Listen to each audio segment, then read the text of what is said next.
Welcome back to Expansive. We are doing our E3 roundups, and next up is Xbox, which could be a really interesting E3 press conference. That one takes place on Sunday, June the 10th, 1 p.m. PST and 9 p.m. BST. You're going to be able to see that on Twitch, Mixer, and YouTube, as well as tons of other places. It's going to be all over the place, so you really can't miss it. If you want to watch it, you'll know where to look for it on Google. It's going to be all over the place. So I guess with Xbox, it's going to be an interesting story because they really seem to be a bit devoid of first-party exclusives at the moment. I say that having seen them release Sea of Thieves, which came out in March, and State of Decay 2, which has just launched. The problem with both of those is State of Decay 2 has not been met with the best critical reception, and Sea of Thieves' kind of community base seems to have already dwindled away just a little bit. However, we do expect to see a lot more from both games at Microsoft's E3 show. They're obviously going to be talking them up because they're going to be their big exclusives of the moment, and I wouldn't be surprised if Sea of Thieves really had a big section of the show dedicated to it, as Microsoft are really committed to the project, and Rare have obviously been spending a lot of time on it, and that's where Rare's time has been spent, unlikely to be anywhere else. Having said that, we'll have a look at the speculation in a little bit and sort of see where Rare might have fit into some of that. But anyway, what else we can expect and what else we do know is that Crackdown 3 is no longer releasing in 2018, which is another big blow for Microsoft. It is. We can't really escape that. It's not too much longer though. We are expecting it in February 2019, which suggests it's not going to be a next-gen title. We are still going to get it for Xbox One X and Xbox One, but we do expect to see a lot more from it at the show. It sounds like Microsoft have rightfully given the game a bit more development time. And you know, it's always the risk with games is, do you rush them out to try and be the best and always say, hey, look at this exclusive I've got and look at that exclusive? Or do you just give the game naturally the right amount of time it needs to grow and blossom and flourish? I feel that that's probably been the right call made here, and I'm looking forward to seeing a bit more about the game. I would rather see a polished experience than something that's a little bit, not half-assed, but you know what I mean, it's not quite where it needs to be just yet. So yeah, Crackdown 3 is going to be a big part of the show. Another one is pretty much an inevitability, like FIFA at EA is going to be Forza. We pretty much know that we're going to have a Forza game at every single Xbox show, and this one is rumored to be Forza Horizon 4. As we know, the games have like an annual cycle, and this time around it's Playground Games who are going to be working on it. But yeah, Forza Horizon 4 likely to have an appearance at the show, so we're going to look forward to taking a little peek at that and hopefully getting some more details on the next Forza game, because I actually really do like the Horizons probably more than the standard entries, the numbered entries in the games. And that actually is one thing that Microsoft are doing a lot better than Sony. I would say that in recent times, Sony's Gran Turismo efforts have been a little bit underwhelming, shall we say. So Forza is definitely nailing that on the drive-in side for Xbox, and that's an IP that is certainly doing the business for them, at least at the moment. So yeah, expected to see Forza Horizon 4. Now, the thing about the Xbox conference is we really don't know much of anything about what they're going to show. Now, the first big rumor is that we're going to get not one Gears of War game, not two Gears of War games, but 3 Gears of War games announced at E3. Now, that may sound a bit like, seriously, they're going to triple down on it, not even double down? Well, it makes sense. First up, would you Gears of War 5? That's pretty much a cert at this point. Gears of War 4 ended on a bit of a cliffhanger. It was pretty obviously setting it up for a whole new trilogy. We kind of knew it was going to be a trilogy anyway, so I would suspect we're going to see Gears of War 5 revealed, because Microsoft are really going to have to bring out the big guns this year, and they damn well know that, and they're going to. So Gears of War 5, I would say, is pretty much a certainty. I don't know when it'll launch. I'm expecting 2019, to be honest. I don't think it'll be this year, but yes, Gears 5, I would say, is a pretty strong possibility at E3. What is interesting is that there is speculation that there will be a real-time strategy game in the Gears of War format, which actually would work really, really well, I think. Similar to Halo Wars. So I imagine it's going to be Gears of Wars, or I don't know how they're going to pun it, or what they're going to do with it, or what it'd even be titled, but I would imagine that something like that could work really well with that format. I mean, a lot of people, when it was initially announced that Halo Wars was going to be released, they were like, really? Seriously? That's not going to work? And it actually worked really well. So I would definitely be interested to see how Gears of War would benefit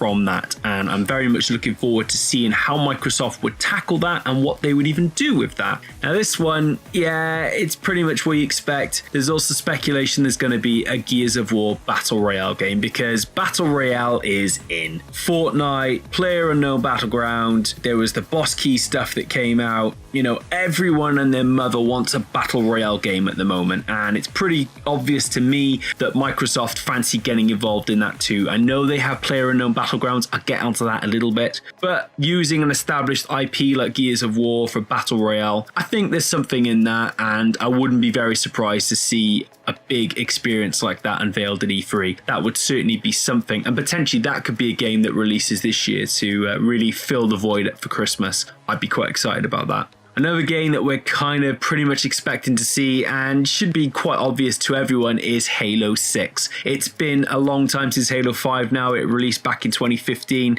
The updates have gradually started to phase out, so which imagine that tends to suggest that production is well underway for Halo 6. It's the conclusion of a new trilogy that began with Halo 4 back on the Xbox 360. It's time, and usually a Halo game is also signifies an end of a gen. If you look obviously at Halo 4 as mentioned on the Xbox 360. There's wild speculation that we're going to see some next gen, at the very least unveiled next year. So yeah, we're probably going to get our official announcement on Halo 6 at E3. I would imagine it's a 2019 title. It could even be a cross-platform title. Who knows at this point? But just don't be surprised to see Halo 6 get unveiled, because like I said, Microsoft need to bring it big. And talking about PlayerUnknown Battlegrounds earlier on, as we know, Xbox currently has the console exclusive on that, and I don't imagine that's going to change anytime soon. Having said that, as we all know, PlayerUnknown Battlegrounds has kind of suffered a little bit thanks to old Fortnite, which is blowing up into the stratosphere. So what I think Microsoft are going to need to do is either give their exclusive a bit of a boost,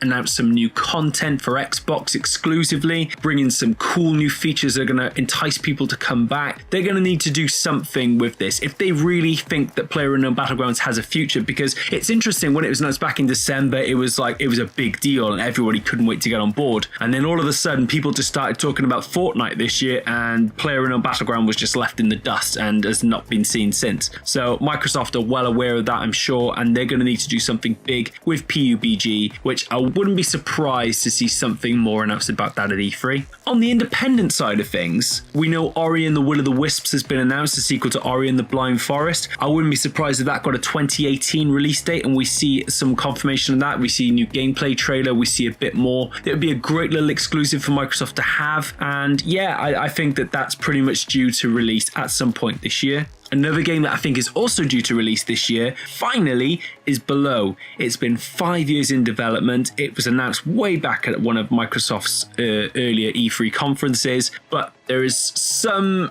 belief that it's going to release this year. We don't know for sure. As we said before about Crackdown 3, we'd rather a game is made right and finished correctly and it's got the right amount of polish that it needs, and that's totally fine. It's become a bit of a Cuphead situation with the game, where the devs have been really working on this extensively, and you know, Cuphead took a long time to come out, but when it did, people were glad that it obviously had the development time that it needed and it looked great. Yeah, so I wouldn't be surprised if Below also gets a release date or some new footage to suggest that it's coming in the not too distant future. Also quite interesting. Now, I don't know what's going to happen with this, but another Microsoft exclusive, I think it was announced last year, was The Last Night. Now, this is kind of the cyberpunk aesthetic looking independent game. It's not quite cyberpunk, released by CD Projekt Red, but we're likely to see a bit more on this, or possibly not, because the dev has actually been involved in some controversy around Gamergate. Raw Fury did sort of jump in and say some things about it. Microsoft have been a little bit quiet about it, so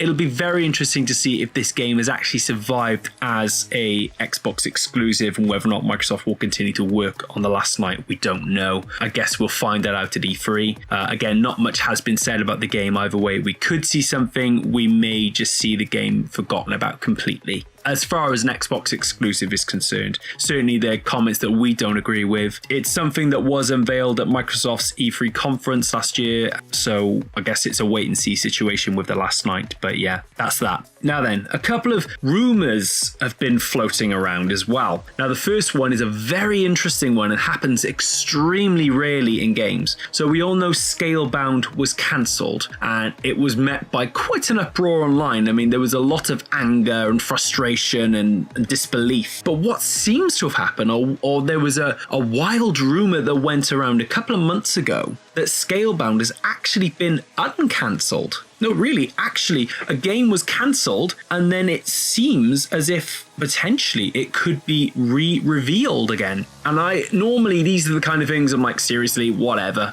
But I'm of the belief that if anyone was going to uncancel a game based on fan demand, it's Phil Spencer. Phil Spencer, for me, has always felt like the guy who's been for the players, for the gamers. He's very much in touch with what people want. He's very much got his finger on the pulse in that regard, and there is absolutely no way that he would not have seen the comments about Scalebound and the reaction to it. So my way of thinking is he saw that and thought, yeah, you know what, actually maybe we should reconsider this. Maybe we should see what we can do to make this happen. Obviously this is rumor, speculation, hyperbole, whatever. We don't even know. Platinum may not be involved in this anymore. Maybe, obviously, Microsoft had the rights to the intellectual property. We don't know. But there has been speculation that the game has, in a rare, extremely rare turn of events, been uncancelled and could be re-revealed at E3. So that would be quite something. And it'd be nice to see the game actually released, because it did look really impressive and it definitely caught my attention. And I think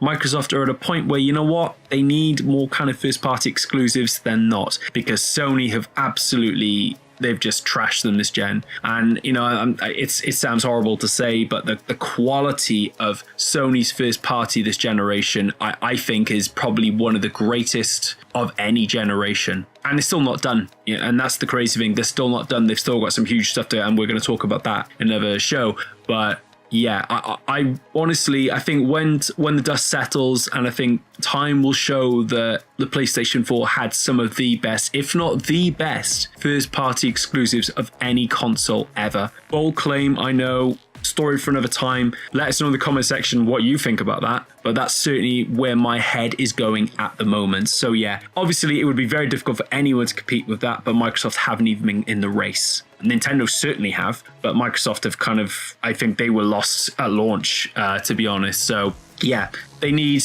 big stuff, and Scalebound would actually be a nice touch. I think it would show that Microsoft are listening to their fans. Cuphead 2 has been rumored for E3 as well, because the dev team are actually going to be around. Now, this is a bit tenuous because Cuphead didn't release all that long ago. I'm sure the devs are probably thinking, seriously, I need a bit of a break, because Cuphead was one of those games that went on for a long time.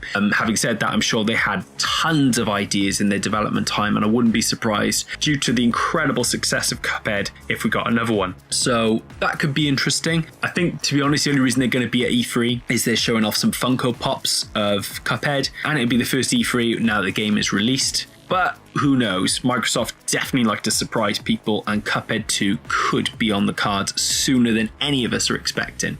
Or, you know, Cuphead may end up going multi-platform, because that would be pretty awesome too. And another one that's been doing the rounds a little bit is a new BanjoKazooie game. Now, this is admittedly one of Microsoft's biggest intellectual properties that they've got in the bank that at the moment has done nothing. We haven't seen a BanjoKazooie game since Nuts and Bolts on the Xbox 360. There's not been a single Xbox One game for BanjoKazooie. And in that time, we've also seen Super Lucky's Tale, which, you know, is a great little platformer, don't get me wrong. But it seems like a no-brainer to me that Microsoft should be releasing at least one BanjoKazooie 3D platformer for this gen. So why are they not doing that? I think now would be as good a time as any to reveal that.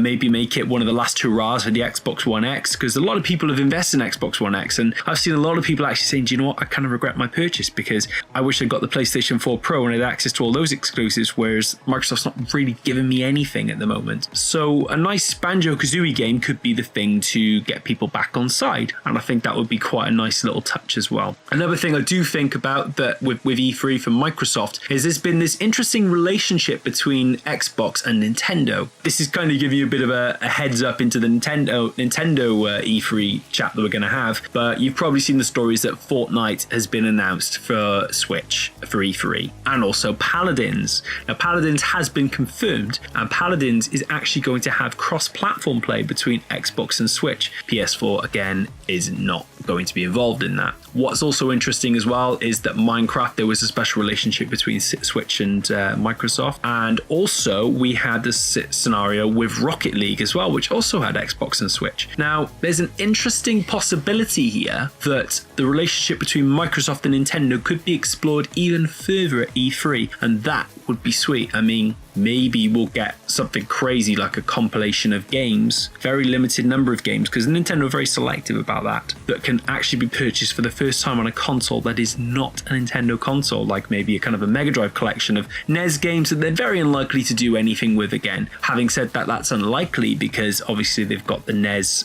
games coming to their subscription service, which is going to be a bit like PS Plus in September. But who's to say also with the likes of Rare on the Microsoft banner and the kind of IP that Microsoft has access to, that we may not see a BanjoKazooie in Smash Brothers or Jet Force Gemini or Battletoads. I mean, I don't know about you, but I would love to see Battletoads in Smash. That would be amazing. Oh, and speaking about Battletoads, do you reckon this will be the year? Who knows? I mean, we've been saying for a couple of years now. I mean, remember that year where Phil Spencer was wearing a Battletoads t-shirt on the stage and they still didn't announce anything Battletoads? What is going on, Phil? We know something is happening with Battletoads. I mean, this has been speculated for a couple of years now. Is this year we're going to see something Battletoads at Microsoft's E3 conference? Who knows? Xbox is probably one of the more interesting conferences this year because we don't actually know a lot about what they're going to show, but Phil Spencer's been really teasing and bigging it up and saying, watch it, keep your eyes peeled. So we're going to be watching it, and I'm sure you are too. Let us know in the comment section what you think is going to happen at Xbox E3 conference. If you've got any predictions, feel free to let us know. We'd love to hear them. And stay tuned for the next one because we're going to be talking about Bethesda next. Ooh.